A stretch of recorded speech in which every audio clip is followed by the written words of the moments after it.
Welcome back. This is Mr. Hassan's Maths channel. Now, this is question number 11 from the specimen paper B for the Cambridge IGCSE paper 2 0580. This is a new non-calculator paper. Here we have a question about algebra, expanding brackets first. So we have to expand this bracket basically. Pretty straightforward.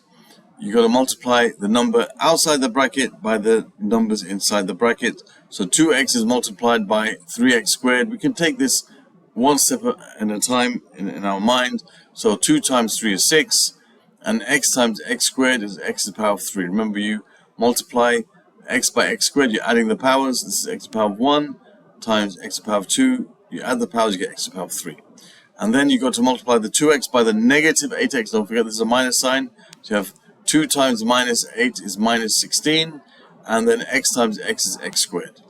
So we're left with our answer 6x cubed minus 16x squared. Don't forget to write your answer in the answer space at the end.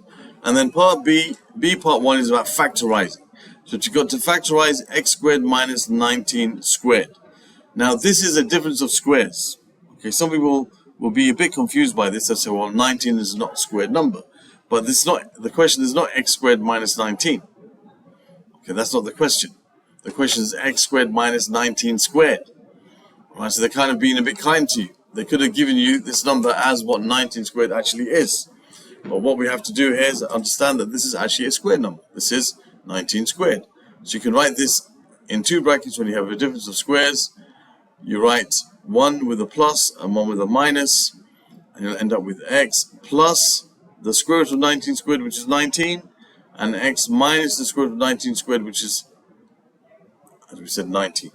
Alright, so you write inside these brackets the square root of the terms inside the bracket. So you have x plus 19 and times x minus 19. So there's your answer here. X plus 19, x minus 19, and that's the answer to B part 1. Now B part 2 is very much related to B part 1 in the sense that even though it's not algebraic, we got to work this out. Now, don't think that, like many students will do, they'll say, all right, I've got to work out what 81 squared is. So I've got to do 81 times 81 minus 19 times 19. If you did that and you got it right, you would still get the right answer, because it doesn't say hence or anything like that. But that's going to take you a lot of time. Non-calculator paper, no way you'll be able to do that very easily. No, you understand? So this is something which you have to understand. These type of questions, it's in a question about factorizing. It's right after a question about a difference of two squares. And if you look at it, it's the same form as this. It's like the 81 is in place of the x squared and the 19 is in place of the 9. It's almost the same question. All right?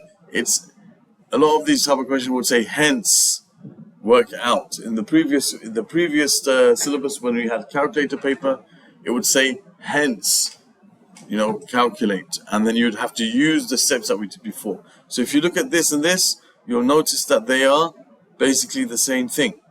So all we have to do now is we can write this instead of x plus 19, we put 81 plus 19. Instead of x minus 19, we put 81 minus 19. So 81 plus 19, well, that's going to be 100. And 81 minus 19, well, we can calculate that. That's 7. That's going to be 11 minus 9 is 2. 7 minus 1 is 6. Okay, if we wanted to work it out, 19 plus 1 gives you 20, plus another 60 gives you 80, plus another 1 gives you 81, that's 62. So it's 100 times 62, which is 6, 2, and 2 zeros. So it's 6,200. So that's a calculation. We can use the principle of difference of two squares in order to find the answer quickly. So the students who would go about this in the long way, they would try to find what 81 times 81 is, and then what 19 times 19 is.